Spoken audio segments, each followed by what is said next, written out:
अमरावती जिल्ह्यातल्या चांदूर रेल्वे तालुक्यातील ब्रेनडेड संस्कृती नेवारे या युवतीचे अवयव दान करण्यात आले। तिचे अवयव दान केल्यानं अनेकांना जीवनदान मिळालं आहे।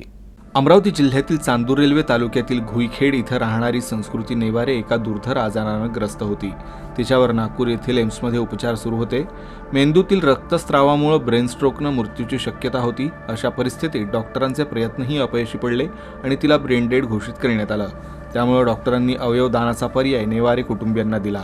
कुटुंबातील सदस्यांनी आपसात चर्चा करून अखेर अवयव दानाचा निर्णय घेतला। संस्कृतीचे डोळे, किडनी, यकृत यासह अन्य अवयव दान करण्यात आले। अवयव दान करण्याचं धाडस दाखवणारं नेवारे कुटुंब चांदूर रेल्वे तालुक्यातील बहुधा पहिलंच कुटुंब असावं। तर संस्कृतीवर शुक्रवारी घुईखेड इथं अंत्यसंस्कार करण्यात आले। तिचे अवयव दान केल्यामुळे नेवारे कुटुंबियांनी समाजासमोर एक नवा आदर्श निर्माण केला आहे।